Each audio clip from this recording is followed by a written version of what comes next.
Coucou à tous, bienvenue pour la guidance sentimentale du jeudi 9 juillet. J'espère que vous allez tous bien. Alors, nos petites breloques ce matin, elles nous donnent le W et le Y. On arrive à la fin de quelque chose, hein. On a la croix, on arrive vraiment à la fin. Il va falloir faire preuve de légèreté. Alors, est-ce que c'est la fin d'un blocage? Est-ce que c'est la fin d'une relation? Est-ce que c'est la fin de la solitude? On va aller voir ça avec le haut chaud dans un premier temps.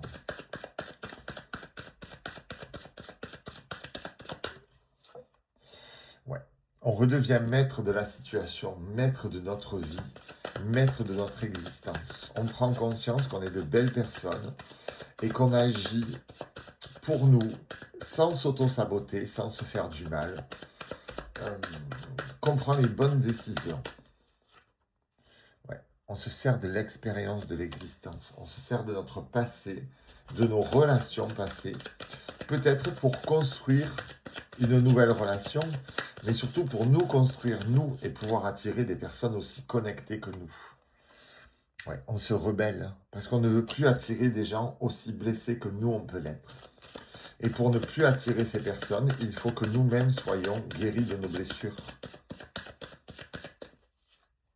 Oui. On reprend le contrôle.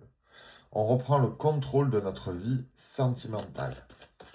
On remet les choses à leur place. On remet le clocher au milieu de l'église et l'église au milieu du village. On a quand même un gros travail du coup, hein. Ouais. On envoie balader les vieux schémas. On envoie balader les vieilles croyances. On va voir ce que l'oracle des miroirs veut nous dire pour cette journée du 9 juillet. Ouais. On fait preuve de clairvoyance aujourd'hui. On se rend compte qu'on a notre part de responsabilité dans nos échecs sentimentaux passés et qu'il faut que ça avance. Oui. Les jalousies, l'abandon, toutes ces choses que l'on a transmises, toutes ces choses que l'on a fait et qui ont bloqué nos relations passées. Parce qu'on dit, ouais, c'est l'autre et tout, si j'étais jaloux, il y avait des raisons. Ça sert à rien. Si la personne vous trompe, vous en parlez ou vous vous séparez, mais la jalousie vous détruit vous-même. On libère la parole, on réapprend à communiquer. C'est très très important. La communication n'est pas bonne. Il faut réapprendre à communiquer différemment.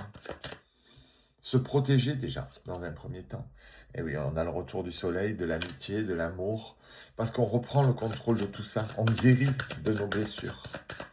On guérit de nos vieux schémas, de nos vieux traumas. Ouais, on a la fatalité. On a la fatalité sur la foudre. On envoie tout balader. On est vraiment à la fin de quelque chose, comme le disent les breloques. Mais c'est bien, c'est que vous avez compris et que vous effectuez le bon travail. Ouais. On veut sortir de ce passage noir. Et peut-être que beaucoup d'entre vous ont compris que le meilleur moyen, ce n'est pas une nouvelle rencontre. Bien au contraire. Le meilleur moyen, c'est de guérir. C'est impératif. Parce qu'une nouvelle rencontre, c'est facile. Mais guérir, c'est très difficile. Il y a beaucoup de douceur et d'amour à venir. Vous allez vous donner beaucoup de douceur et d'amour et comprendre que vous êtes une belle personne qui méritez le bonheur. Ouais. Vous réouvrez votre cœur. Vous allez comprendre qu'il faut en passer par là. Et que la solution n'est pas la nouvelle rencontre. Et non. La solution, c'est de guérir les anciennes rencontres pour attirer des gens plus connectés, plus positifs à nous. Mes loulous, on se retrouve ce soir pour les guidances signe par signe. Je vous fais des gros bisous.